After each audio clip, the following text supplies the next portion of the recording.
I'm off on my motorbiking travels again, this time to one of my favourite and often most frustrating places in the world, Eastern Europe.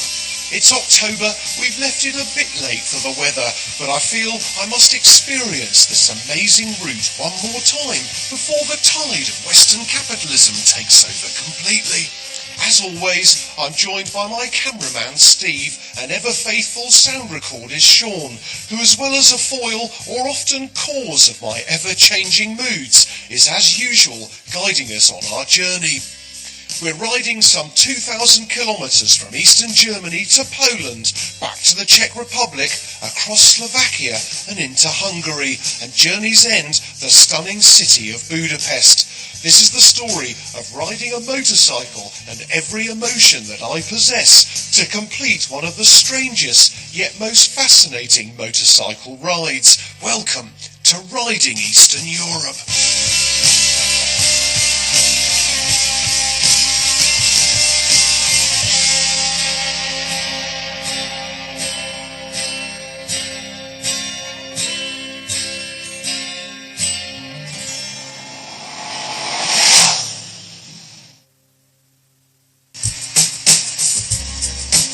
Well, if you've just joined us on our Eastern European voyage of discovery aboard my MZ-1000 Street Fighter, I'm afraid you've missed about 1,500 kilometres of it. We've ridden from Chemnitz in East Germany, through Poland, back to Prague and into Slovakia. We're only 200 kilometres away from journey's end in the fair capital of Hungary, the divine city of Budapest. But first, before we cross the border into Hungary, there's plenty of time to discover the joys of Slovakia's capital, Bratislava. Well, a very good morning from Bratislava and Slovakia. Now, Slovakia is absolutely microscopic, and even though Bratislava's the capital, it only has about 460,000 inhabitants. But those inhabitants are treated to one great place to live. Bratislava is changing massively, even since I was last here some 3 years ago. The city has transformed.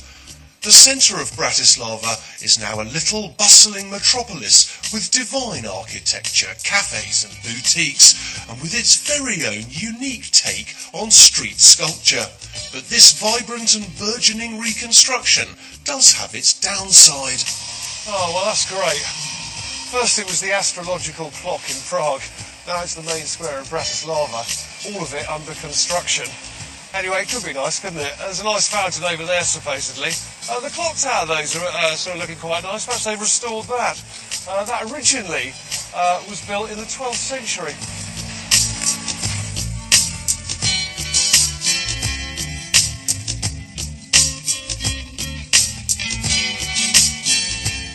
Western investment here in Bratislava is probably about 10 years behind Prague or Budapest, but you can still get a great restaurant and you can also still get a great place to stay. Now, one of the best hotels here is the Carlton, and, well, come on, I'll show you some of the rooms.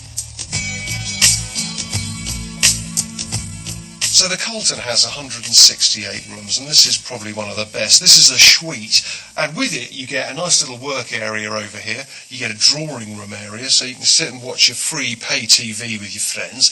There's a great bedroom in there with a sumptuous double bed and an ensuite bathroom with every single mod con. Now, very famous people have stayed here, like Patrick Swayze, Jeremy Irons, and even Prince Andrew, so now I know what he's doing with my taxpayers' money.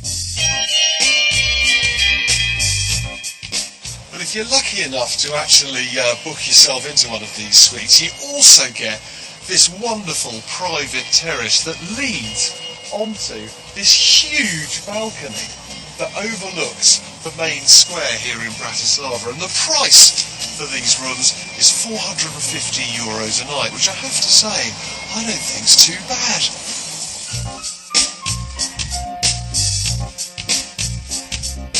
Now, I've been to Bratislava before, okay, in January, and the temperature's probably anything between -10 and -20 on a good day. The last thing you would want is one of these balconies in January, and, well, let's hope they do you a good deal.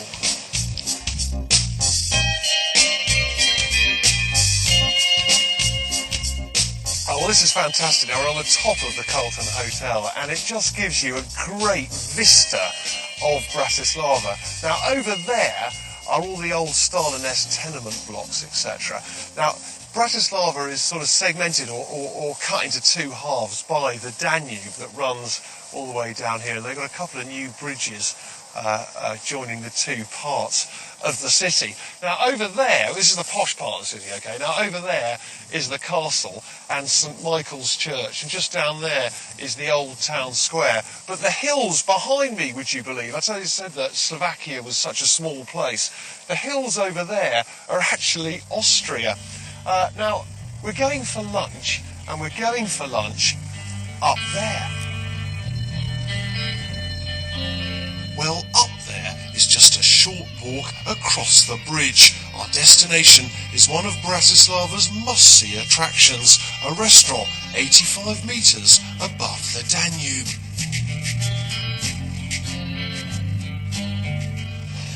Now, call me cynical often, okay, but there are some places sometimes that completely take my breath away, and this is surely one of them.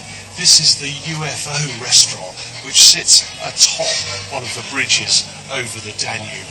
And I have to say, it's one of the most amazing places I think I've ever visited. And also the food's stunning as well. There's lobster and there's salmon and there's truffle poached prawns and there's salted red snapper and Thai basil smoked wild trout. It's all quite pricey for Bratislava, about, 12 euros for a starter and probably 18 to 26 euros for a main course. But what a place to have lunch. An absolutely amazing surprise.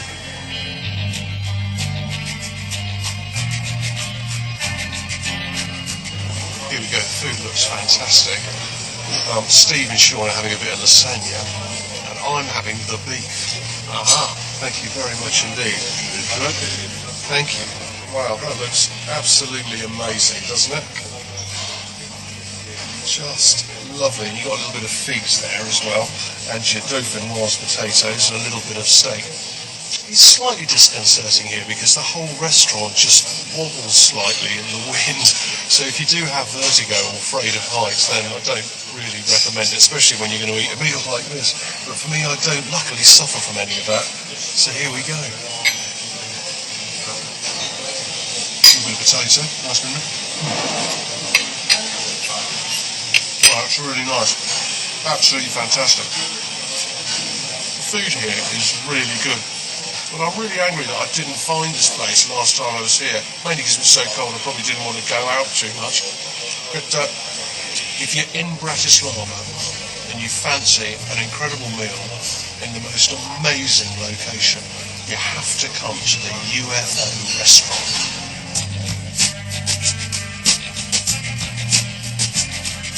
So I walk off my sumptuous luncheon, taking in a bit more of this fab little city. There's just time to visit another very different but infamous underground establishment off the town square for a very earthy and slightly right-on cup of herbal tea.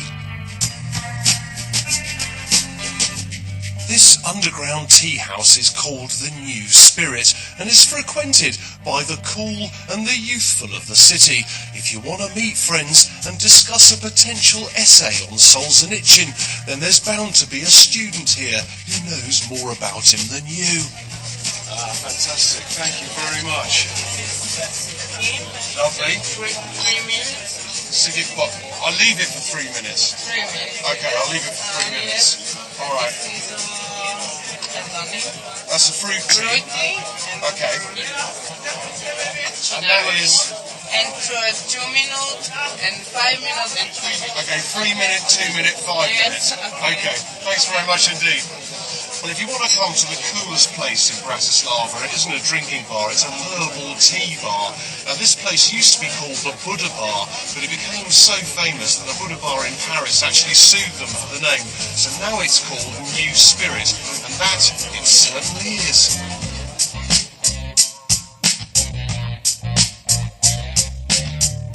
This is the real side of Bratislava, really, for the young people of Bratislava. I mean, the UFO restaurant we did today and also the Carlton Hotel obviously doesn't enter into their lives. there is a real kind of sense of sort of excitement and fun that you can have in Bratislava, and probably the new Spirit Bar really sums it all up.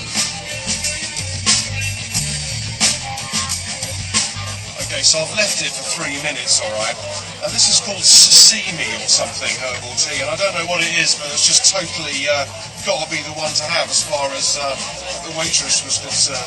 Actually, it's still dribbling through, so I'll leave it and come back to it in a couple of minutes.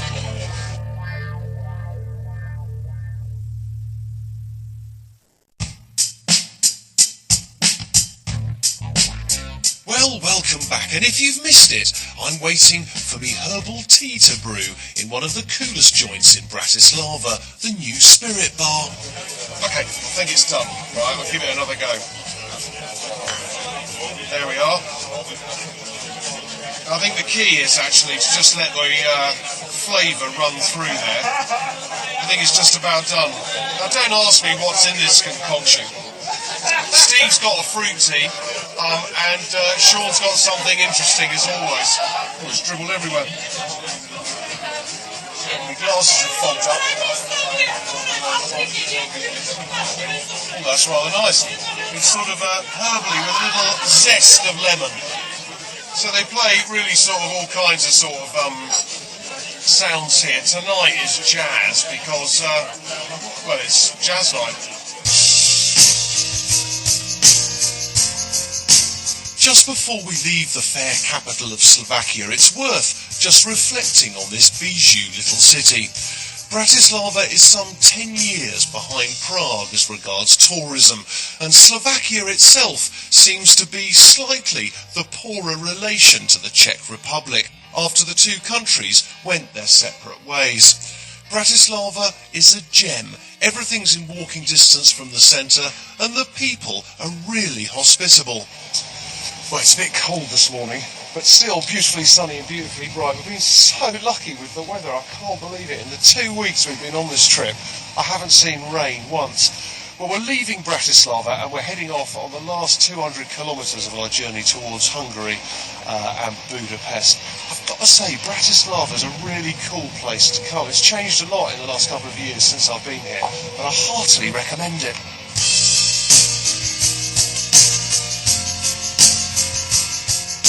So, we're leaving this adorable little conurbation out across the UFO bridge over the Danube to find our way onto the motorway and across the border into Hungary. Well, that was the plan, but as always on these trips, things start to go horribly wrong before you know it. I've asked Sean in the camera car ahead to stop for petrol the minute we find a petrol station, but he's forgotten, and we're on the motorway immediately. The bike seems to be running on petrol vapours. At least Sean's realised and has now got off the motorway, but I have to shake the bike to get what's left out of the tank. I'm not happy, I'm ranting at Sean from the bike, and I'm just becoming embarrassingly unpleasant. Better vent my frustrations. Oh, listen, now we've got to go through the Hungarian border. It's just spluttering the whole time. It's going to run out at any moment. Yeah, I know. Surely we should have stopped and asked someone. Yeah, but, I mean, I'm just kind of assuming there will be a petrol station, Mate. And at least we are on the right road, going in the right direction. We're not going to do another A-road scenario like you. Yeah, we're getting back on the motorway. I know, but the motorway is just literally... Okay, alright, so, but I mean, surely we should have turned round and gone into the town. Yeah, but, Now we've got to cross the border. Yeah, and hopefully, we can ask at the border. I just thought, And I also said this morning, I've got to have petrol before I go anywhere. Yeah. Do you know what I mean? But no, we got straight on the motorway. Well, Okay, I know you didn't know, but I just off by it, Alright? Yeah. I don't know how much is left, but it just keeps spluttering. So let's cross the border, get caught up there. Okay. Here we come.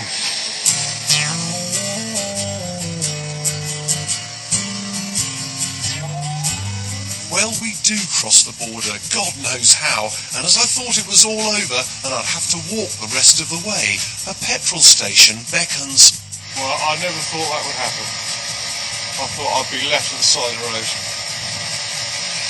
That's the closest I've come to running out of petrol and not running out of petrol. It was spluttering for the last 5 kilometres. But thanks to Sean, we crossed the border and got to a petrol station. It is bone dry. There's nothing in it.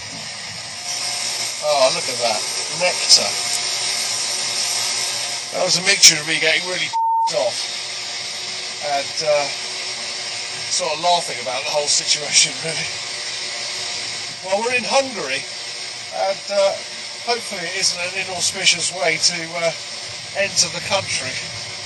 And we're about 170 miles, 175 kilometres from Budapest and Journey's End. And it's a beautiful day, and now I've got a tank of petrol. Hopefully we'll have a nice ride.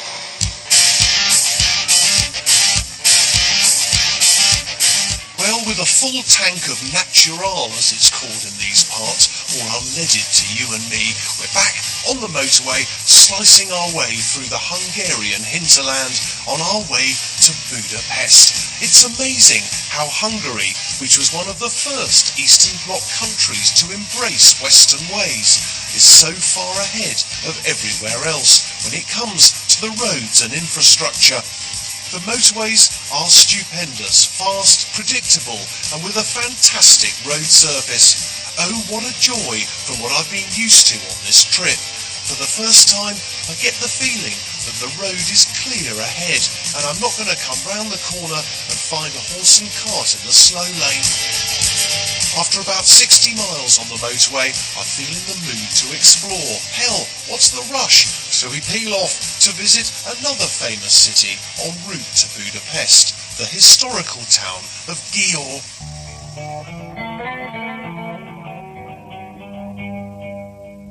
Győr is over 1,000 years old and really was one of the border cities protecting the country from possible invasion. Nowadays, amongst the Baroque architecture, it's a vibrant city with a crowded yet fascinating town centre. It also has its fair share of odd sculptures. This nude bloke in the rowing boat is probably the best example. No one seems to know who or what he is. Anyway, seems a nice little town to have a coffee and relax a while. Well, there is quite a funny little story about Győr. Now, Győr is the third biggest town or city in Hungary, and it was always sort of the barrier between invading forces and Hungary itself, and it fended off all kinds of marauders. But one funny little story was in the 17th century when a bloke called Christophe Lambert was in charge, and he saw the Turks coming, and he thought, "Ooh, I'm not going to win this. No chance in hell. So what I'm going to do is I'm going to burn the city down," which to me is an absolutely ridiculous thing to do. But that's exactly what he did. So he burnt it to the ground, and and then ran away, obviously. And then when the Turks arrived, they named the city Győr, because in Turkish that means burnt city. Do you know what? On these trips, you just go through so many emotions riding or going on these kind of trips. It's amazing, and you've seen over the series how annoyed we've got with each other, and then how many times we've had a really good time. And it is, I'm sure, when you go on holiday with your friends or your family or all that kind of stuff, you have these sort of peaks and troughs of emotions, sort of, why are we here? Oh, fantastic, wouldn't have missed this for the world. And I suppose that is the same for any kind of holidaying per se, but when you're on the road with people, living out of a suitcase with Steve and Sean, you have to really know the people who you're travelling with, because the worst thing possible is that day 3 you find a situation where perhaps Sean is an absolute idiot and you've got another 2 weeks of trying to placate him or trying to basically get out of his way, which is incredibly difficult. Luckily, he's a brilliant bloke, and so is Steve, but at the same time, you just have to be so careful who you holiday with.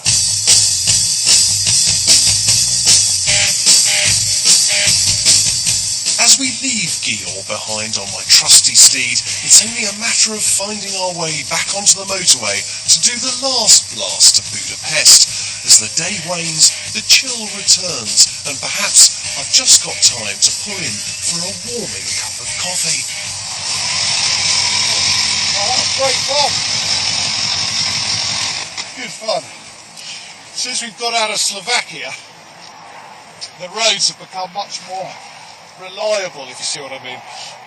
I had a few nasty moments in Bratislava, really, because for some reason, in the slow lane on the motorways, there's a groove that's cut in where the tyres have gone, probably in the summer, where everything has just got a bit hot and melted. So consequently, if you get caught in one of those grooves, those tram lines, trying to get out of them can prove slightly problematic. But we don't get any of that in Hungary. The roads are great, the scenery's lovely. I just thought I'd sit here, or pull in here and have a quick coffee. It's all very nice to have someone clean the front of the bike. Oh, I'm warming up slightly. Just one word of advice, actually, riding through Eastern Europe. If you are going to ride it, you've got to be really careful, because there aren't very many motorcycles or motorcyclists in Eastern Europe. Now that's probably because of three things I can think of. One is the weather, two is the tram lines, and three is the cobbles. And probably also you can get a car for less than a motorcycle these days out here. So just really watch your back, because people aren't really used to having a motorcycle overtaking them, undertaking them, going down a line of traffic or whatever.